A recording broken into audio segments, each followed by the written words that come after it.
Suzuki Katana is one of our best of 2022. Joining me today to accept the award is Mr. Devashish Handa, VP Sales, After Sales and Marketing, Suzuki Motorcycles India. Thank you for joining us and welcome back. Thank you so much. My pleasure to be with you again. So the Hayabusa topped our sales charts last year. The Katana has done the same this year.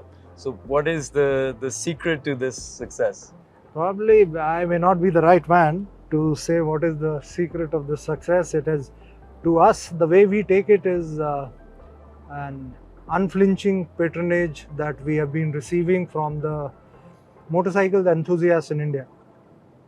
So Hayabusa is a cult in this market among the rider community. And now with the advent of Katana, which is the, if I may take the liberty of saying so, the first and the second most popular motorcycle brand from Suzuki. And I'm sure a similar patronage should follow.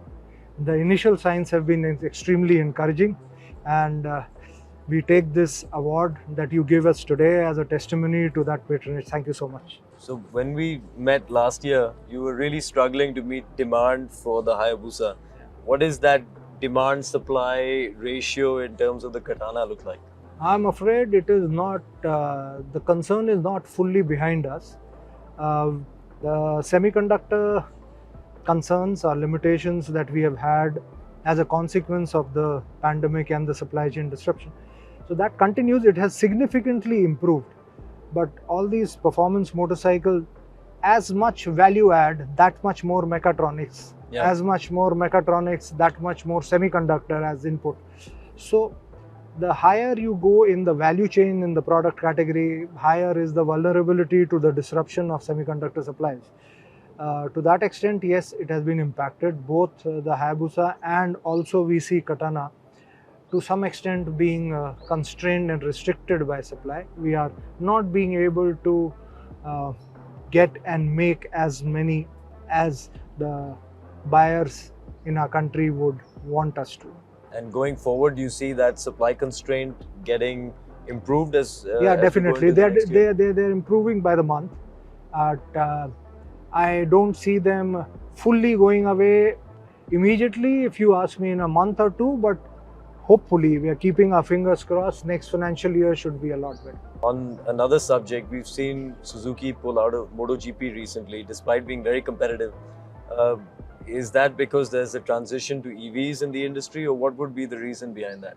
So as has been already stated by our parent organization, Suzuki Motor Corporation, in their official communication as well, and that is the fact that we would like to prioritize newer investments that the business necessitates us to do. So it's more a question of prioritizing for the moment. And I brought up EVs because we discussed it last year as well, to say that, is there a plan in mind to enter the EV space for more traditional two-wheel automakers like yourselves? Has anything changed in the last year? Because there seems to be a lot of buzz around the subject, even more so now than there was a year ago. Yes, there is a lot of buzz, and my own sense is that EV or alternate energy is definitely going to be the way forward. How soon and at what clip is the only difference of opinion that exists in the industry, if I may say so. Somebody like me will be a little more cautious. There would be people who have a much more optimistic opinion about how fast it will, scale up. But my own sense is that we still are in the early stages to decipher how fast and in what form. That is more important. And that also has a bearing on how fast. Right? How fast is a consequence. The actual cause is which is the optimal technology, right?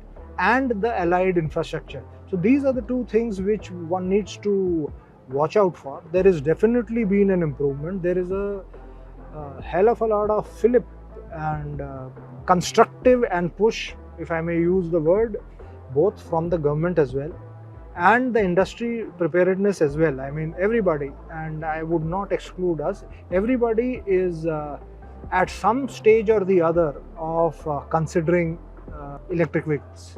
So that's for sure. Looking at the near future for 2023, what are plans for Suzuki Motorcycle? What can we expect for 23? In fact, 22, this year, the year that has gone by, we were the only two-wheeler brand in the company which has registered positive growth and a robust double-digit positive growth. Yeah. The industry has been declining, and in serious decline. Yeah. This year has shown growth happening, but it's a mixed bag. It is not a very robust and consistent growth. As against that industry behavior, Suzuki has been, April till October has been a consistent pattern. We have grown consistently. We are about 20, if I'm not mistaken, about 25% positive over last year. So on a cumulative basis this year so far. And and this is despite the supply restrictions. Yep. We are ones who have in the domestic market and also the overseas demand individually, not put together, but individually, both in the Indian market and overseas markets of ours, we have been facing at least 15 to 20% on an average month-on-month shortfall between what we are being able to make and what the demand has been coming to us.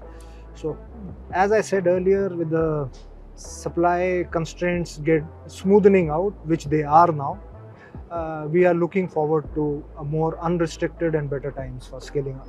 And on the demand side, what do you expect going forward? Because there's a little bit of uncertainty going into 2023.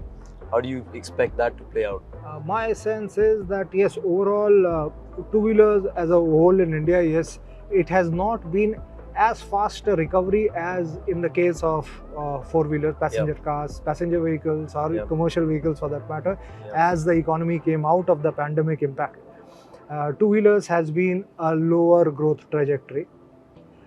For ourselves, fortunately and touch wood, customers have been kinder, God has been kinder, and we have been experiencing a very robust demand. As I said, we are already at our pre-pandemic volumes, and we are yet falling short by 15 to 20%. So we keep our fingers crossed, wish that sunshine continues to be on us and customer blessings continue.